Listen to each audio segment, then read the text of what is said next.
You said it, there is some skepticism, but more than a month into Russia's invasion of Ukraine, the first significant signs of progress are being reported in peace talks between the two countries. Representatives met for more than 3 hours in Turkey yesterday, following weeks of fighting. In those talks, Ukrainian officials reportedly agreed to declare their country permanently neutral, abandoning any hope of joining NATO, and agreed to discuss possibly conceding some of their own territory, which Russia already has claimed for itself. In exchange, a group of outside nations would provide, quote, security guarantees to Ukraine in the event of a future attack. This hypothetical group, which could include the United States, reportedly would commit to providing Ukraine with military aid and a no-fly zone. Unclear, however, if any outside nations have signed on to this guarantee or ever would. So, Mika, these are very broad strokes here. They had a good meeting for 3 hours, but obviously there is no trust at this point from Ukraine to Russia, given what we've seen over the last month. Yeah, during those talks, Russia also vowed to significantly scale back military operations near Kyiv and another northern Ukrainian city. But that announcement has been met with so much skepticism from the United States and Ukraine. They've seen this movie before. A White House official confirms a small number of Russian troops are moving away from Kyiv, but says it may be just an indication of Putin adjusting from his original plan, and that Moscow may be simply repositioning. Here's what President Biden and members of his administration had to say. I don't read anything into it until I see what their actions are. We'll see if they follow through on what they're suggesting. We're going to continue to keep strong the sanctions.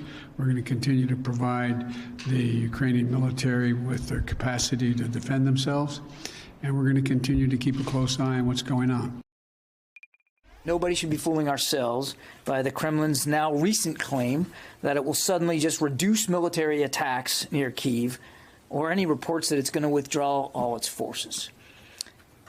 Has there been some movement by some Russian units away from Kyiv in the last day or so? Yeah, we think so. Small numbers.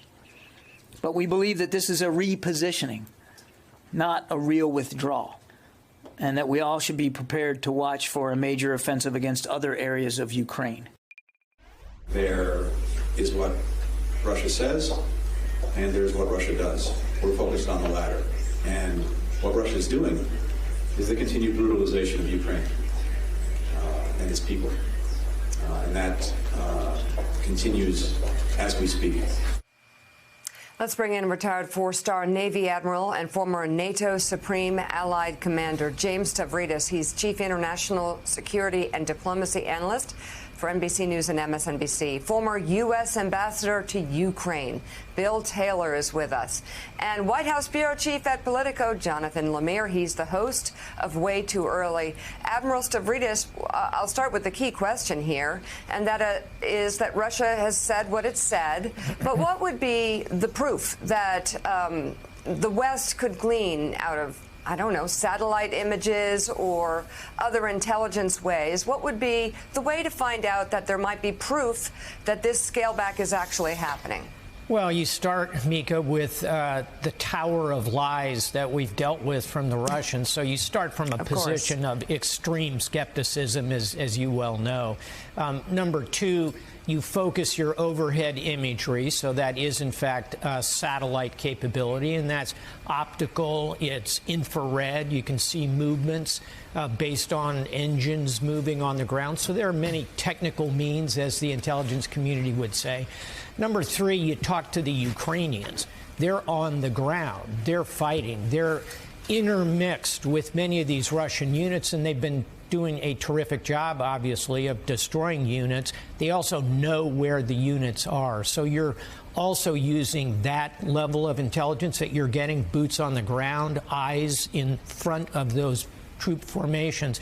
So you're using all of that intelligence. And then finally, Mika, you're also monitoring communications. And we don't want to get into depth on all of that, but there's certainly capability there.